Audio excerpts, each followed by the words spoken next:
This is Mark A. Altman, and you're listening to the 430 Movie. Welcome to Video Game Week. Back in the 70s and 80s, before the advent of VHS, chances are if you saw a classic movie, it was on the 430 Movie. With their famous theme weeks, it was a chance to see movies you never saw and get reacquainted with some old classics. Now, on the 430 Movie, we take over the vertical and the horizontal and put together our dream theme weeks that you could watch at home and relive the glory days of the 430 Movie. Welcome. Our regular panel of programmers are back, starting with the great Stephen Melching, a writer for such series as Batman, The Brave and the Bold, X-Men the Animated Series, and Star Wars Rebels. Welcome, Steve. Mark, I've got a Pac-Man fever, and the only prescription is a video game movie. Nice. Well, we should really find you a prescription for that. Okay. Daren Dochterman is a conceptual designer for films and TV series such as Master and Commander in the second season of Westworld, and the designer of our fantastic logo T-shirts, now available at 430movie.com. That's including our wonderful 430 Movie logo, so that you can walk around and have people ask, what the heck is that? And then you say, I just gave it 5 stars on Apple Podcasts, and you should subscribe right now. And last but not least, Ashley E. Miller. The E, as we've learned, stands for evil. Writer for such films as Thor and X-Men First Class, and TV series such as Fringe, Black Sails, and the upcoming Lore Season 2 on Amazon. Welcome, Ashley. Hi there. Video game movies. Wow. I mean, you know, this is going to be a short week. Now, are these movies that just look like they're video games, or are they based on video games? What are the parameters? You know what? My guess is they're maybe not based on video games, because let's face it, an awful lot of these video game adaptations aren't very good. I would say perhaps they should be movies that require the idea of a video game to be at the heart of its story. You know, it's funny. You remember a few weeks ago, Ashley, I asked to recuse himself because he had written X-Men First Class, and, you know, that's a great movie. Sadly, I need to recuse myself from some video game movies I was involved with for a totally alternate reason, although I can't imagine showing any of them on this movie because they're awful. Because you like created Tron, didn't you? Well, you know, I mean, look, it's to regale you with stories of the sad and tragic making of House of the Dead would be far too long for this podcast. But the stories I can tell about that crappy movie. And then, you know, I also did Dead or Alive, which is somewhat better, and did a bunch of drafts on that. And all I can say is my script was better. But you'll never see it. So anyway, Video Game Week. I think, you know, video game movies are whether maligned for the most part, whether fairly or not. I'm going to be really interested to see what this week's going to shape up to be. So let's start with Steve. Monday. Well, you know, I don't think you can kick off a video game movie week without the granddaddy of them all, the movie that arguably started the whole thing, Disney's Tron, 1982. I mean, this is a film End of line. That was conceived to take place, you know, inside the computer world, although video games are at the heart of it, as we all know that Flynn was the designer of a number of incredibly popular video games that were stolen from him. Yeah, Space Paranoids. He was the best Zaxxon player in the universe, and the chicks dug it. Look, I'm still, you know, 40 years later trying to get over that wall in Zaxxon, the first 3D game. That was not easy. I wasted more quarters trying to get over that first wall. Yep. You know, we should be recording this from Flynn's Arcade down in Culver City. You know, well, maybe we are.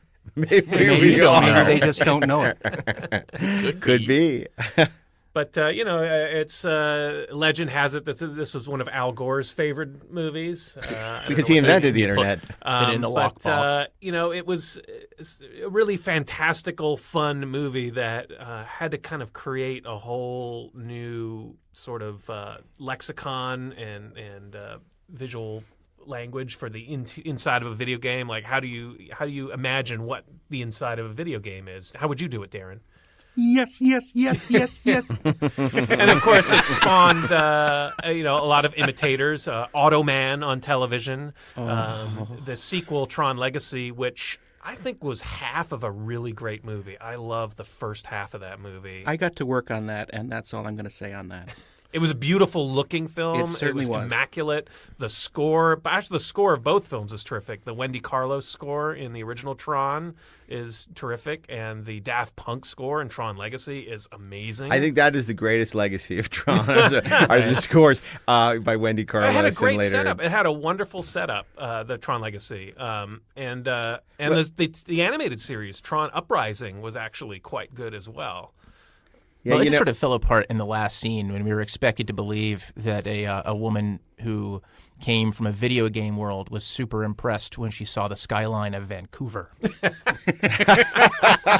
which is where we filmed House of the Dead. But of course, it starred, Jeff Bridges, who's awesome in anything, and then and Bruce Boxleitner. Bruce Boxleitner is Tron, yeah. And then oh my gosh, why am I suddenly blanking on her name? Cindy Williams, Cindy but Williams. not Cindy Williams from Laverne and No, not Shirley. Cindy Williams. That's And not her name. Different Williams. It's Cindy, Cindy Morgan. Cindy Morgan, yes. I'm sorry, Cindy Morgan. Yes. Of Captain course, Morgan. from Caddyshack as well. And who didn't dream of getting digitized and going into playing video games were incredibly popular in 1982. Yeah, I prefer in the Steve arcades. Lisberger's other classic, Electric Dreams. You know what? I love. I'm dying. Apparently, you guys are this is a recording of Ashley's death. You're getting de-resolutioned. Totally. I love Electric Dreams. So do I. Virginia Let's Madsen talk about that is so unbelievably beautiful in that. It's like, She of course, is. the computer falls in love with her. I remember the song that he wrote for her. Oh God, yeah. Madeline, I love you 2 bits, and I.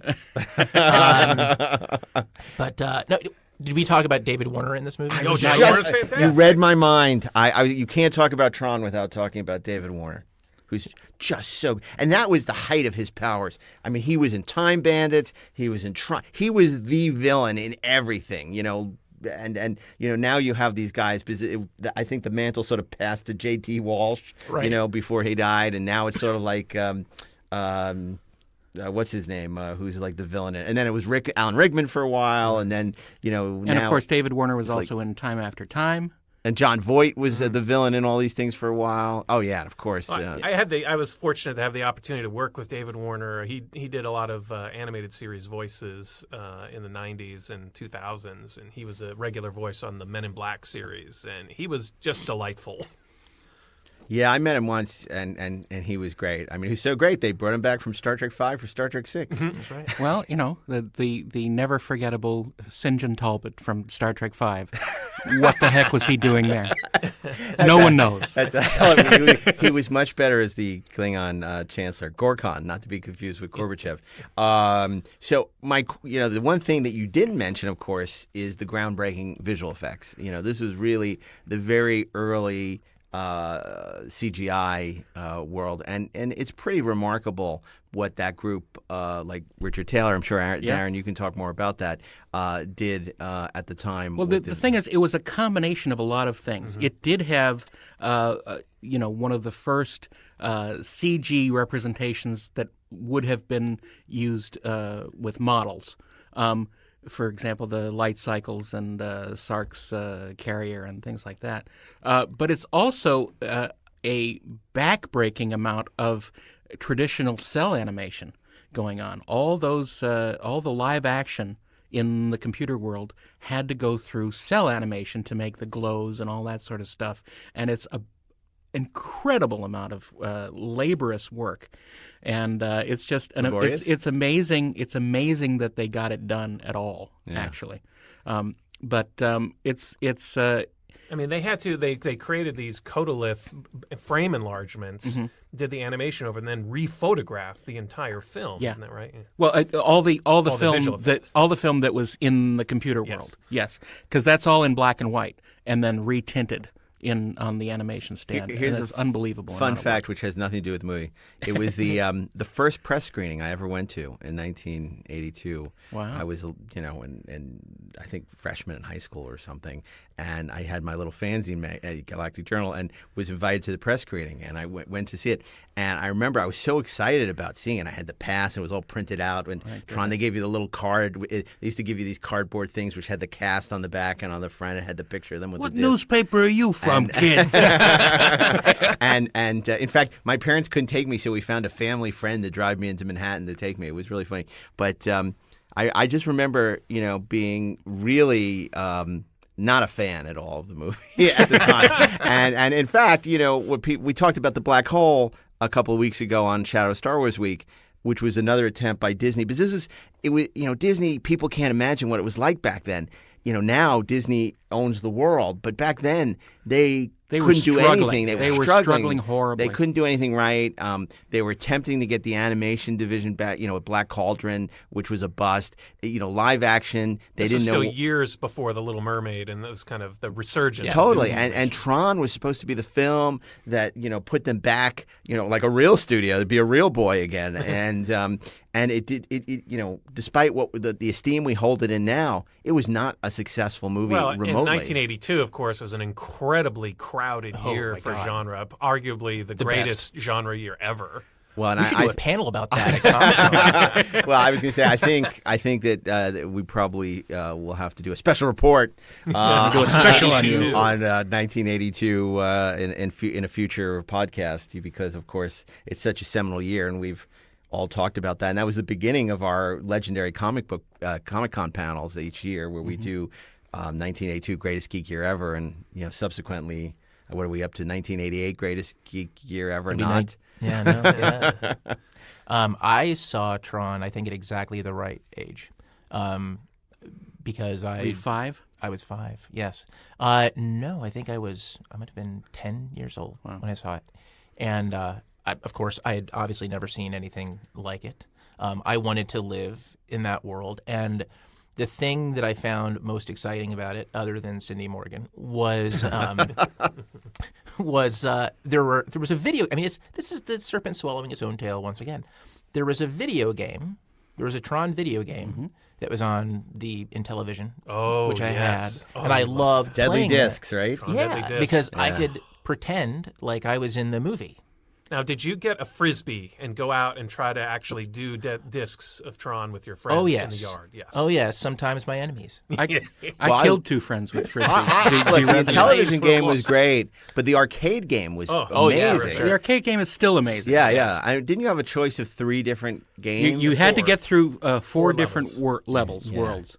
And, it was just enough representational of the movie that it was interesting and exciting, but some of the times the levels got really hard, and it's certainly tough to get past the light cycles when they're going full force. Well, and I think, wasn't there a case where this was the video game that was based on the film, but then they added an element from the video game back into the film? Well, the funny thing is, when we were working on developing Tron Legacy, that video game was going to be.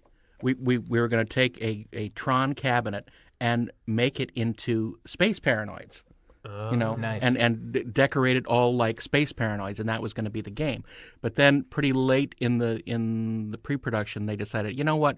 Why don't we just make this the Tron video game? And that was the game afterwards that he was very successful on. And I guess that's okay, but it takes a little away from taking the actual story from the first film and making it real.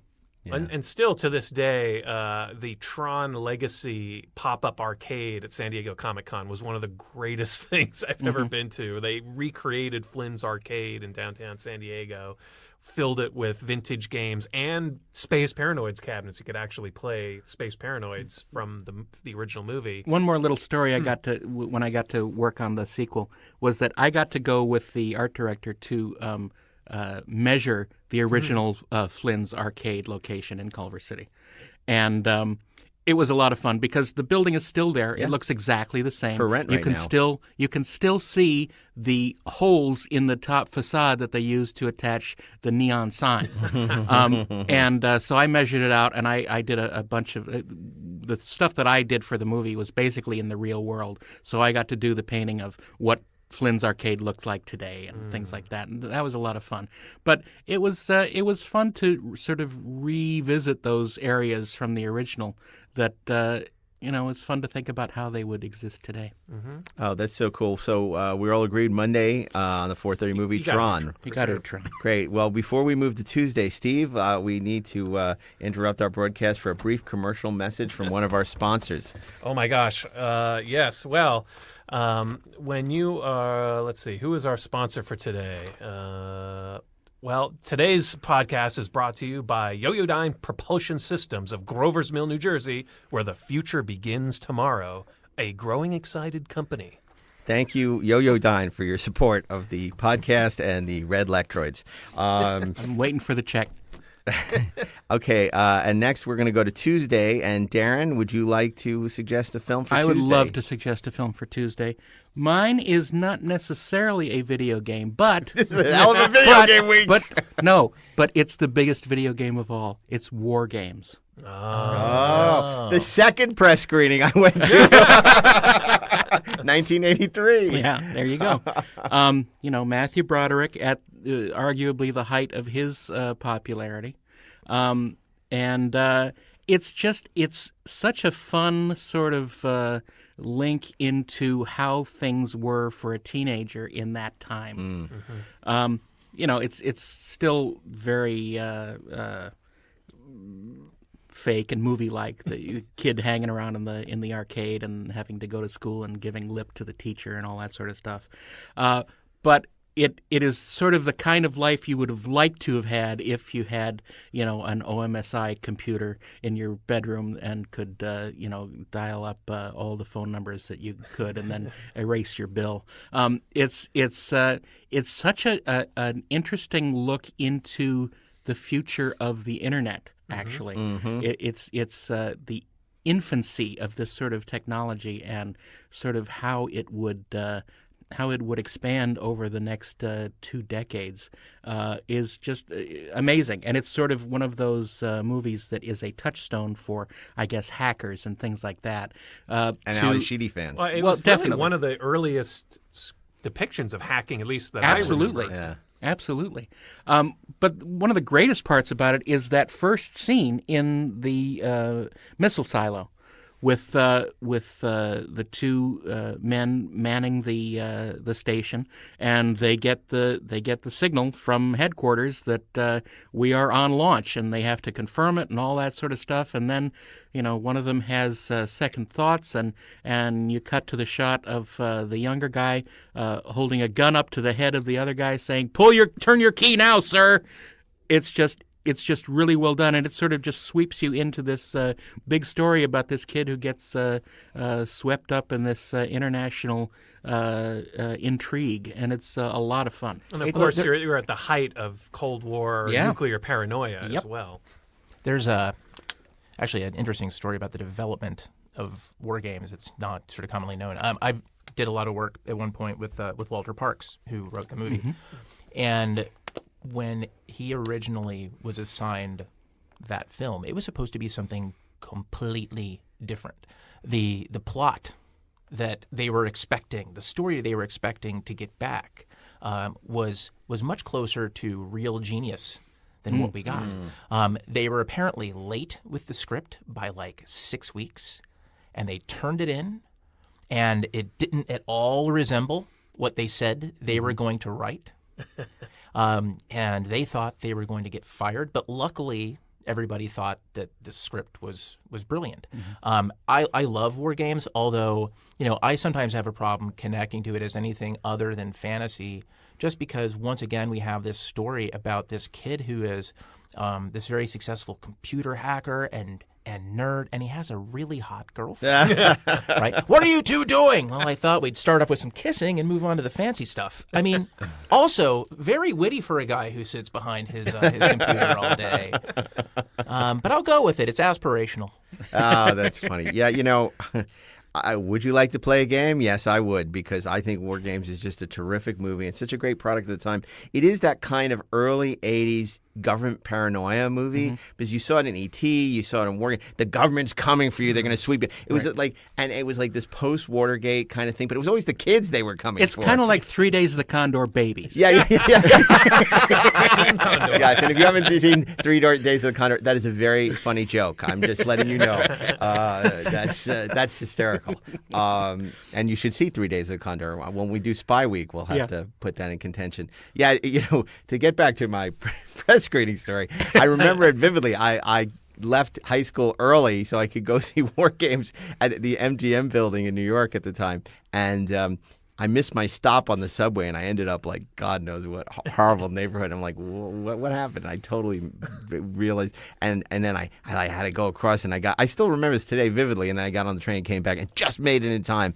And I was like, exhausted. And I when the movie was over, like so glad. It was so great. I haven't watched it recently. How's it hold up? I watched it just a couple months ago. I still love it. I think it's great.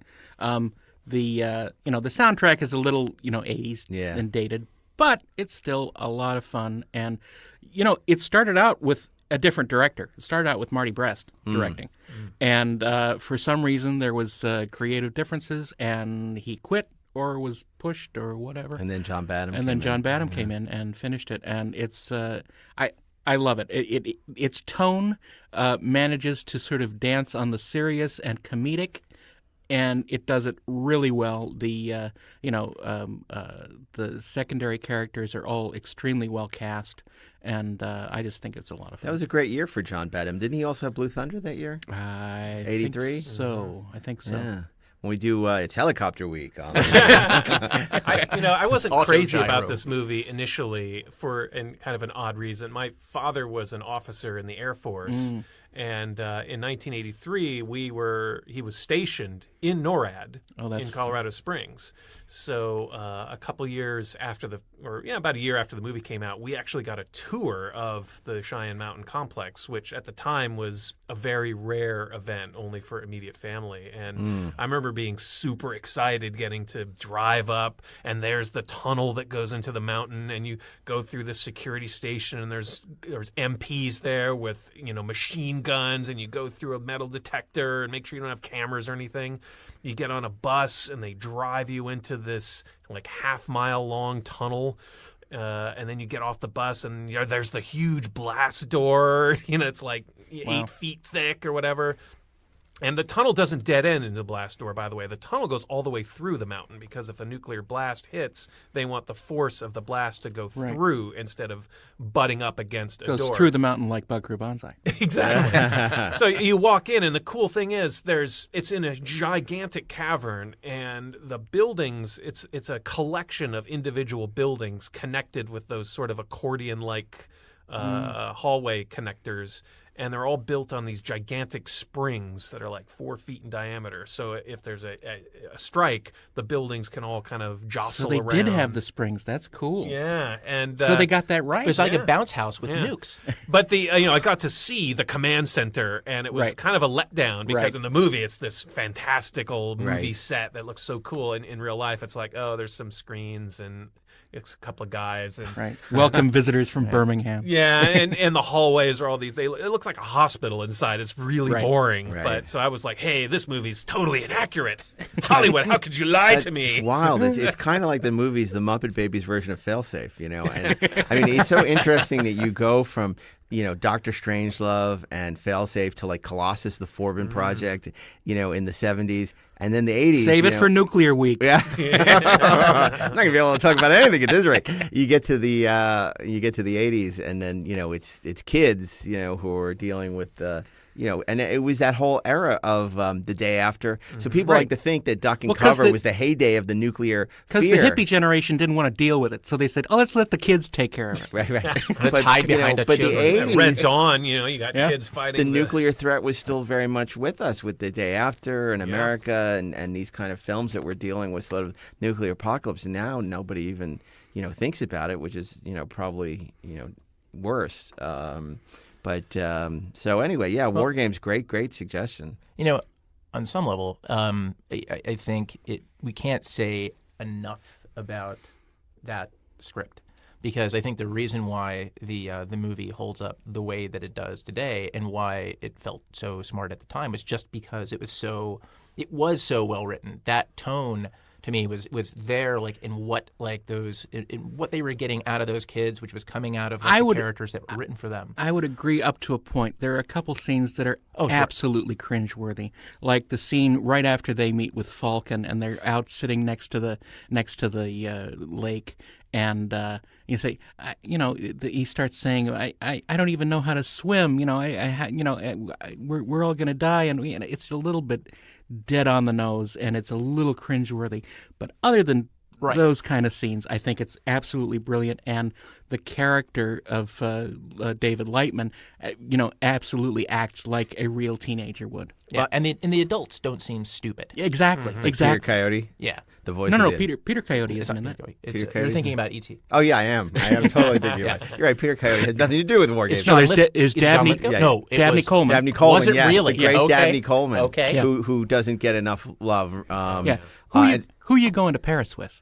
And speaking of not getting enough love, I mean, we talked about how great Ali Sheedy is. Yeah. And in fact, I had a girlfriend in high school that looked just like her and totally That must reminded be me. great. So I had a huge crush on Ali Sheedy, and then I started dating Jennifer, and it was like, oh, it's like great. But anyway, the Matthew Broderick, we haven't really talked about how great he is in that role, and he just gave a succession of really wonderful performances through the '80s, and I just he's like so between him and Michael J. Fox, they were like the teenagers. Because They should have done a buddy totally. cop movie. Yeah. Oh my God, Matthew Broderick and Michael J. Fox really defined what it was like to be a teenager in the '80s. Mm-hmm. Save More it for so, high I school think week. than Or how we wanted to be. well, as because I would say teenagers. Anthony Michael Hall was the reality probably, and then but because somebody like Matthew Broderick and Ferris Bueller or whatever was what you aspired to be, the cool snarky guy, and War Games is sort of a combination of that, and he just does it so well. And then of course in his Neil Simon trilogy, he also is wonderful. So Tuesday, so say we all. Sure. So say we all. War Games Wednesday. Ashley, are we actually going to have a real video game movie? Or Wait. are we Well, gonna hit for the cycle. here? it's not just video game week here on the 430 movie. Apparently, it's also Dabney Coleman week. Nice. Uh-oh. Because my pick for Wednesday is 1984's Cloak and Dagger, Okay, Oh that's my interesting. God! in which Bring the ET into it too, yeah. paranoid schizophrenic 11-year-old befriends a video game hero, goes on a violent rampage, ending in an airplane bombing. It is heartwarming and it's wonderful. I mean, so that's perhaps an overly realistic read of kind of what happens in that film. It's basically it's a child's wish fulfillment film. Right. He projects the hero of his favorite video game as his father, Right. And it's really about that relationship. And Henry Thomas is awesome, who you might remember from A little E.T. movie called E.T. Yeah. Exactly. He was just a great child. And of course, actor. Peter Coyote. No and way. Peter Coyote and Dabney And Henry Coleman. Fonda, big deep callback to 5 weeks ago. Dabney Coleman plays the video game hero who teaches the kid to shoot people in the What nuts. kind of video game is that? That Dabney Coleman is the hero. I know, right? I can't even imagine that game, or if it would be popular, which it would. I just want to say while we're doing the Dabney Coleman Appreciation Society meeting that he was on a show that doesn't get any love now that is barely remembered, but was so groundbreaking. Do you remember Buffalo Bill? Oh, Buffalo. Yes. Yeah. He was so great, and that was a terrific show. And, it's not on streaming. No one talks about it. But that was like one of the great comedies, I mean, here they're remaking Murphy Brown and a lot of other shows. Like Buffalo Bill was pretty awesome. If I don't even remember that much about it, other than that Dabney Coleman was great. That was the show about the serial killer who keeps collecting women and putting them in the basement, and it was brought to us by Dove body lotion or something. That was not it. Wasn't he a TV host or? Yeah, he was like a TV anchor or something like he that. was like but really like abrasive, and this is back pre-Fox. So he was playing when that himself, was so cute. basically. Yeah, totally. Yeah, so Cloak and Dagger. Cloak and Dagger. Yeah, what a great great suggestion. I So- have to be honest, I've only seen it once, and I think it was on HBO, and I was hardly watching it. See, again, I think it's a matter of kind of how old Yeah. I was when I saw that film. Didn't Tom Holland write that? Yes, he did. Yeah, he had just done Fright Night. Yep. And Psycho 2, and then he did Cloak and Dagger. He was And having then a he good. disappeared. He was like Jeffrey Boehm, like in the '80s. He was like one of these great screenwriters. And then I think after Cloak and Dagger, he sort of disappeared. But he also was on fire with some of those films. Fright Night is fantastic. Yep. And, I think he wrote Psycho 2. that's what I said. that's what Psycho it 2. He did Psycho 2, which is an interesting film because to come back and sequelize Psycho after 30 years or whatever it was at the time, 20 years. I mean, it's pretty amazing that movie is not a total travesty. And has some things going for it, but we'll save that for Another movie about a We'll say that paradise for schizophrenic horror child. sequel week. Yeah. Questionable sequels. I week. could talk about Psycho 2 and Psycho 3 for a while because I find those movies fascinating, even though I don't particularly like either of them because I'm such a huge fan of the original Psycho. But I find both the sequels very interesting. But Tom Holland, I think, was he wasn't just kind of creating these films that, like, wow, we really enjoyed that, and that was really great. Like, he was actually legitimately like a really good writer. I think the reason why when his movies worked, why they worked, like why Cloak and Dagger works, is because there is something very real that's beating. There's a real heart that's beating in these stories, and somebody like Henry Thomas brings that out. And the simple fact that we can be in this story with this kid and at the same time, want to, we obviously we don't want bad things to happen to him because he's a child, but we're also rooting for him with his relationship with his dad, and we're hoping the dad is really as cool, like as his favorite video game character, and then we're also hoping that he gets the medication that he so desperately needs to manage his obvious psychosis. That sort of reminds me of that whole era of movies like Gotcha, Right? And when you say they don't make movies like that anymore, they really don't make movies like that anymore, for better or for worse. Which is kind of too bad. Gotcha, or Zapped. Or Zapped. Zapped. Oh my God, Willie Zapped, Ames turns dude. invisible. Could you imagine trying to make a movie like Zapped in today's culture? Never happened. Well, Never. you'd have to make the lead a female, yeah. and probably of a completely different tone. Yeah. I don't. Or, look, I think you could do it with a male, but they'd have to get their comeuppance, for turning invisible and all these wacky shenanigans. It's where they would learn something from their experience. Like, it's awesome to be able. Well, to clarify for our listeners who may not know what the story of Zapped is, Please go ahead.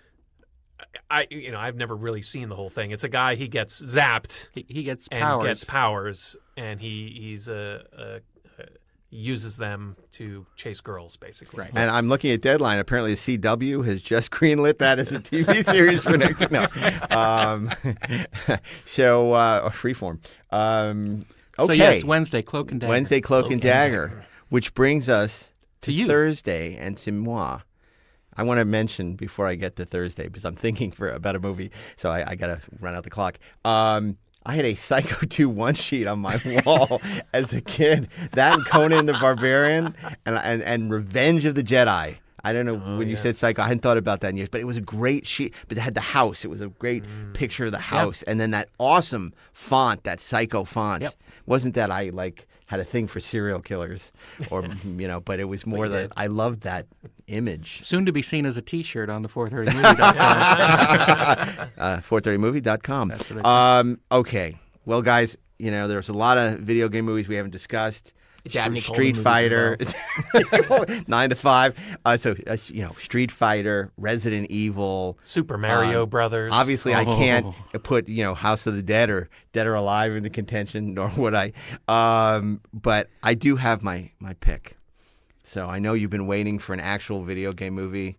I'm not going to give you one. I would like to nominate The Last Starfighter. Oh yes, Great Last nomination. Starfighter. Truly the beginning of the CGI era, which unfortunately Greetings, Starfighter. it wasn't quite ready for prime time. But you have Robert Preston.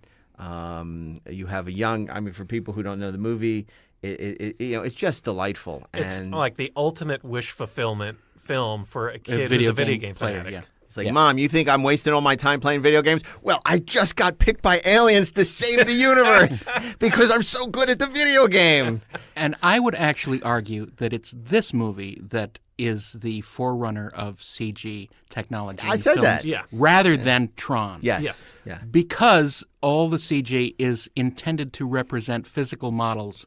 In any other movie, photorealistic. it would have And- been and- photoreal physical models in any other world. Yep. And I think it's just miraculous. It's the first time that sort of realistic textures were put on things. And when I first saw it in the movie theater, I was just bowled over, and I love this movie. And Robert Preston is unmatched. He's brilliant, and he plays it with such flair and such enjoyment that Such it's panache. just such delightful to watch. And Lance Guest, who plays Alex Rogan, the lead, is just slightly a little too old for the character that he's playing, but it still works. It's not the pretty- years, pretty it's the nicely. mileage. Well, no You doubt. grow up in a trailer park, you're going to look 32. And there are a couple of other really The great Oxy edition is 80s just- staples in this movie that I love. Danner Hurley, Oh, he's so who great. was not only great in this movie as Greg, but But also in RoboCop. in RoboCop, as the head of OCP, one of our future sponsors, no doubt. And I know throwing a lot of money around on the net. These support Detroit. And then also I loved him in Halloween 3. Not a popular movie, but interesting. Fascinating. And I was totally in love with Catherine Mary Stewart. Well, there Oh, you yeah. go. Except, yes, I agree. I mean, Night of the Comet. Yep. I mean, she was another staple of 80s movies that, you couldn't be a teenager and not love Catherine Mary She Stewart. was just a great girl next door. She was just, One little bit of trivia, as her grandmother in it is Meg Wiley, who was the head keeper in The Cage, the Star Trek. Granny Gordon. Yes. Yeah. And, she was the head keeper in the absolutely. Or the keeper head, as you know. and of course, I mean, the Craig Saffin's music score is tremendous. It's glorious. I have a little story about that. I got to work on the DVD release of Last Starfighter, and we put together basically a day of interviews for everybody we could find who worked on the movie. And we went over to Nick Castle's house, the director, and had basically an all-day party. And people would come into this room, and we would photograph them and shoot them with their interviews. And Craig Safin was there, and he came down and he started playing on the piano in the living room the Last Starfighter theme, and everyone started gathering around, and it brought me to tears. It was so beautiful, and all these people who had worked on the movie were feeling the love. And Ron Cobb was there, and he and Jonathan Betchell, who wrote it, were goofing around in the kitchen talking about how fun it would be to have a Last Starfighter musical, and they started singing these songs that should belong in the musical. It was just really amazing. And why don't you explain who Ron Cobb is? Because Ron Cobb is a legendary. is a legendary concept artist, one of my idols. I got to work with him a little bit on The Abyss, but he designed basically everything that's in the movie. that is not a person. And he and Jim Bissell was the production designer. He built the sets, but Ron did all the heavy lifting and designed all the stuff, and actually helped develop the 3D software that made it possible. He helped them figure out a way to build the models, because there was no way to do it. They were figuring it out on the fly. Yeah. And of course, Rick Sternbach, who was a concept artist on Star Trek: The Next Generation, also worked on Last Starfighter, and he did some design work too. But Ron Cobb is a giant, and Yes. of course, I love his He work. designed a bunch of aliens for Star Wars. Yeah. He did Conan the Barbarian. He worked on Alien. Alien, yeah. just wonderful work. Yeah. Can we talk about the most important thing in The Last Starfighter? Death Blossom. Death Blossom. Now, look, and the gritty, realistic, version of The Last Starfighter, I think that the Starfighter pilots would probably call that the Vomit Blossom. Right. Because, wow. It had never been tested, so That's they true. didn't really know. Yeah. It was supposed to release one large blossom, right? Right. They didn't know it was going to spin around shooting everybody. It's so cool because you've never seen a fighter like that. Right. Ever since Star Wars, everything was sort of patterned on an X-wing, which was Right. basically patterned on an F-15. Right, moving as though in there space. were an atmosphere, which of Yeah. course is ridiculous. And Last Starfighter was the first, where it really felt like this is something you could Yeah, imagine it had a in space. non-Earthbound maneuvering ability. It was great. Exactly, and it just looked effing awesome. I actually watched this movie on Blu-ray recently, and with the audio commentary, and they talked about how they were designing the heads-up display for the gunner, and were trying to give the sense of the ship moving in 3 dimensions, where when you had seen the Star Wars films, the visual design of those dogfights was very sort of two-dimensional, It linear. indicated World War II. two-dimensional thinking. That's right. And that they were going for a more 3-dimensional look, so that's why you get the spherical indicators Right. on the heads-up display, and the chair moving around to It's target just so ships. well designed and thought out. Yeah. It's so much fun to watch, and I there's been rumors about them doing sequel work on it, and I just hope that whatever they do, it doesn't spoil our wonderful memories. Well, of it. I But it Well, I probably know, will. a friend of mine, a colleague on Star Wars Rebels, Gary Whitta, Yes. who wrote Rogue One, is a super fan for Last Starfighter, and he's been attached recently for a sequel. Correct. And I do not doubt his passion and love for the material, and I know he had been working with, I believe, Jonathan B. Toole. Correct. So let's hope they can recapture the magic. Yeah, I just want to say, to sort of sum up that, I took my kids to see it recently at the New Beverly before the New Beverly closed for renovations, and they loved it. It was great to see it on the big screen. It's, interesting to see how technology has moved on, because you could do those effects now on your phone, That's right. But I would be remiss if before we wrap this up, I didn't acknowledge what you said about Craig Safan's a magnificent score. It really is, we talk about the brilliance of John Williams' scores and those iconic scores.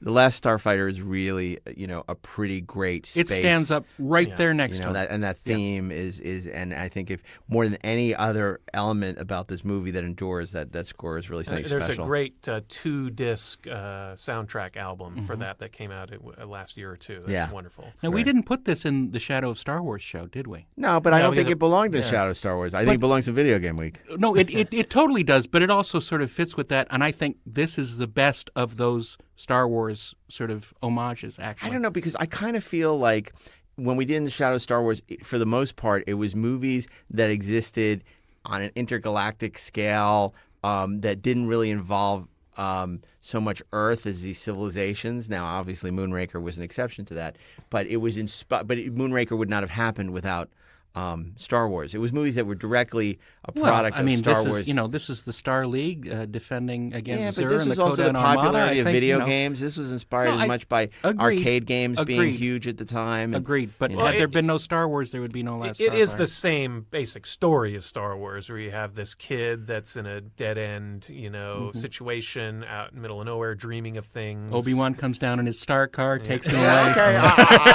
But he has this special ability and he's swept up into a larger battle, and he gets to sort of save the day and fires torpedoes into the hangar bay and blow up the big ship at the end. It's very just similar. like Luke Skywalker. He's got the clone self that has an awkward encounter with his girlfriend. Beta unit.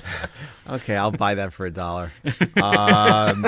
It's a movie that I always thought was kind of corny when it came out, but It like is a corny. lot of 80s movies appreciate that I that. thought were corny at the time, I look at them now and I just appreciate how sort of solid they are. I wonder if that means that you've become less corny as you've grown older, or more corny. Well, here, let me ask you this. I mean, here we are talking about these movies 30 years later. Part of that's nostalgia, but part of it is because these movies hold up. 30 years from now, are we going to be talking about movies that are coming out this year? I don't really think I'm not even so. talking about the movies that came out this year. Before we move to Friday, I want to ask you all a really quick question, which is applicable to Video Game Week. What was the video game system, if any, that you had in your house? Atari 2600. Okay.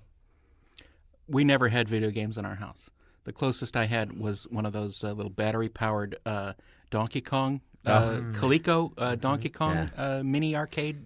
You didn't have Mattel Electronics Auto Racing and I never had any of that. Galactica Never and- had any of that stuff because we were poor and middle class. I have the Galactica one, by the way. Maybe just mention, sorry.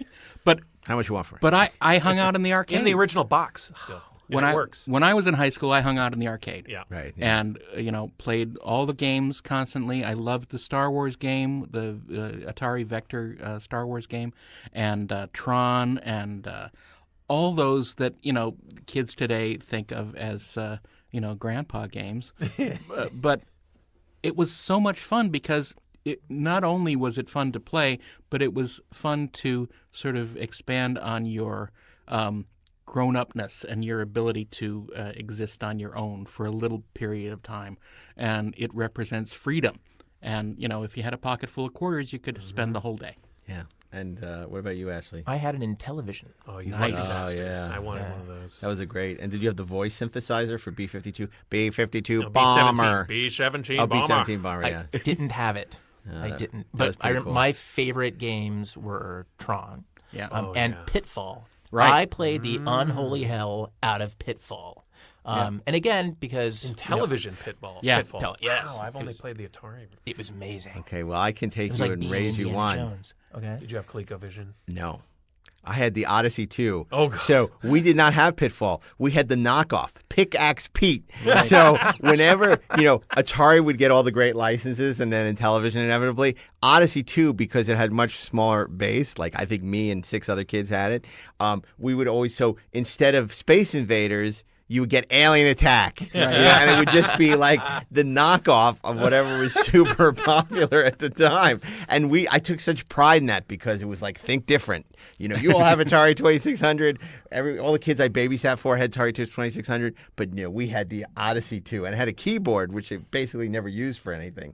But it was like trying to convince you that it was like a computer, that it could do That's all you these could sell your things. parents on it. I need this because I can learn how to program. Yeah. And they actually had a computer programming cartridge, like where that was in one of the games. Basic where it's like, learn programming to cartridge. to program, and but I mean, there were so many of these games that were just like these ridiculous knockoffs of one of Asteroids was UFO, but we loved it, and it was just so freaking bizarre. So what are we going to do for Friday? Well, that's a good question. I sure hope there's an after-school special in our future. Well, I mean, there's some more recent films that we could consider. I would throw out there a more recent film, a documentary, The King of Kong, Oh, yes, which is a wonderful documentary about this Donkey Kong championship. This high score thing. It's got heroes, it's got villains, it's got weirdos, it's got video Giant game monkeys. history, giant monkeys. It's a really fun, super entertaining documentary about video games, or about Donkey Kong in particular. It's crazy. It's a crazy movie because you get enthralled by this story of these. Steve Wiebe is the challenger, right? And he's this guy who just lives with his wife and kids, and he has a little Donkey Kong game in his garage, and he just plays it, and he's recording himself playing, and you hear the kids yelling in the background, and it's just so endearing. And then they set up this other guy.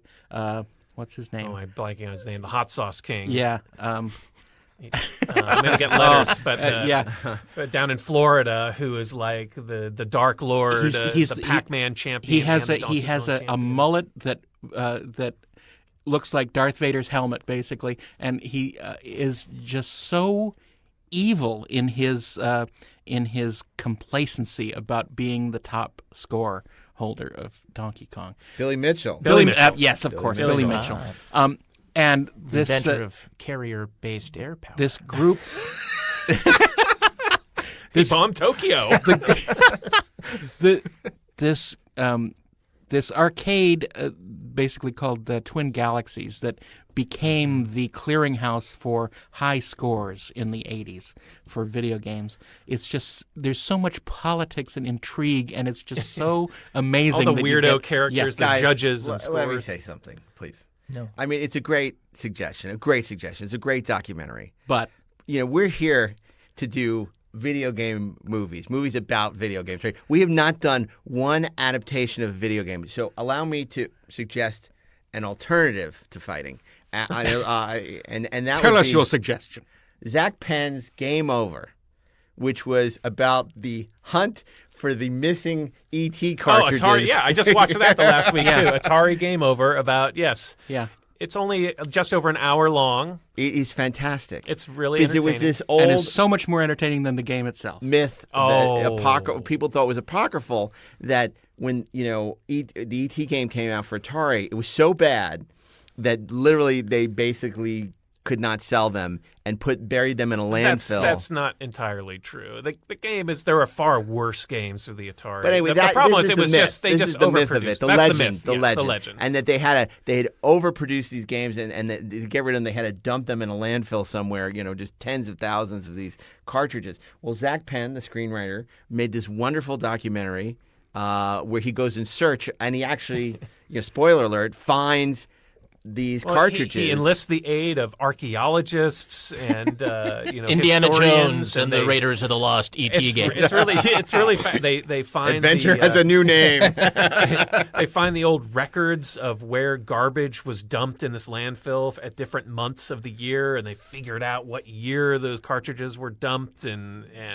it's a really fun documentary. The main story is how Atari screwed over the guy who was forced to design this game by giving him, what was it, a month and a half or something, to make this beginning to end. To make this game from start to finish, and it was rushed so much, and they wanted an E.T. game so much that they were willing to ship anything, and they did. And it destroyed this poor guy's career, and he had made some of the best-selling Atari games ever. Yar's Revenge was his big game, and that was one of the top-selling games of all time. And apparently Yar's Revenge was E.T., so... Well, so I think Resident Evil fans are going to be awfully disappointed when they hear this week. And, there's a couple others that we could mention. Wreck-It Ralph. Right. Oh, absolutely. But I mean, a movie that was actually based on a video game that, on its own terms, is actually pretty good. And Mortal Kombat gave the world Paul W.S. Anderson, which is a kind of a mark against it. But for 10 minutes there, we thought that guy was kind of interesting. I would argue that he is interesting. Yeah. I think what he did with those early Resident Evil movies and Mortal Kombat, but you look at his first movie, Shopping, and Event Horizon. I think he's a huge genre fan. I think he's done some really terrific work. I don't like Mortal Kombat enough to say that it should be Friday. I actually, as much as I'm advocating for Atari Game Over, I do think King of Kong is probably the better suggestion. And does anyone mention Ready Player One? Yeah, I was about to. Okay. Yeah, that's a great suggestion too for Friday. I think it's a little too recent. Too soon. Too soon. We can't get the rights to show it? Is that what you're saying? We don't have the window yet. I really wanted to love that movie. Me too. Yeah. And I liked it. I couldn't do it. But I didn't love it. It gave me everything I ever thought I wanted, and yet The problem is, in my mind, Steven Spielberg is the perfect person to make this movie and the worst person to make this movie. why do you say that? Because he's the perfect person to bring all these sort of disparate subjects into the movie, to be able to do it like Roger Rabbit, bringing all the He has the characters in. juice It's to be so able to funny get. you he say has- that. he because I has was the just juice gonna to make be that able to. analogy. But Yeah. he's too close to it. He's so scared of revering some of which is his own work from the past that it isn't given any joy. There's no joy in it. And so I think it fails. It failed for me based on those things. I get it. Does anyone want to make a case for Ready Player One, or should we go with King of Kong for Friday? I think King of Kong is great. Great. And choice. there was one other film that I think has something of a legacy, Scott Pilgrim versus the World, which is not really about video games, but the structure of the story is like it's a video game. You know, it is I like think this I think game. that's a stretch. Or even something like Edge of Tomorrow, which is a film that you're sort of repeating time. It's sort of like you're getting to play the same level over and over again in a video game until you beat it. All good points, but again, this is Video Game Week. We haven't actually. There's not one video game adaptation in our Video Game Week, but that's what you can expect from the 4:30 movie. Always expect the Monday. unexpected. Tron. Tuesday, War games. Cloak and Dagger on Wednesday. Thursday, The Last Starfighter, and Friday. The King of Kong. And this was Video Game Week on the 4:30 movie. This is Mark Altman. I invite you to purchase my new book. So say we all. Oral History of Battlestar Galactica, wherever books are sold. I started reading it this last week, and it's terrific. Here's your $10. I also will be at the New York Comic Con doing a panel on Battlestar Galactica A to Z, as well as moderating a Ron Moore masterclass. Tickets are on sale for October 5th and 6th at New York Comic Con website. And speaking of websites, check out our fantastic new website, the430movie.com. It's just 430movie.com. 430movie.com. Right, no colon. No colon and no the. Right, so Colonectomy. 430movie.com. And you can access all of our podcasts, including our early 2 episodes, which have nothing to do with the 430 movie whatsoever. Right. The pilot. They're the pilot. Yeah, It's the cage. Well, that's what Yeah. We were just joking about that earlier. So at least we're on the same page. we didn't have a format, and it was great, but it was like every other podcast out there. And then on episode 3, we realized what the show was. So those episodes are still there. And if you're curious to see Jeffrey Hunter on our original 2 podcasts, check him out. Also, there's some great, fantastic 430 movie swag on our website that Daren, you'll see his genius as a conceptual designer when you check out the thing. And before we go, I just want you to continue the conversation on social media by following Steve Melching At Stephen Melching. Daren Dochterman. At Daren Doc, 1R. At Ashmaster0. Spell Zero. And you can find me, Mark A. Altman, at Mark A. Altman on Twitter and Instagram. So thank you for joining us for the 4:30 movie. We'll be back with an all-new theme week next week.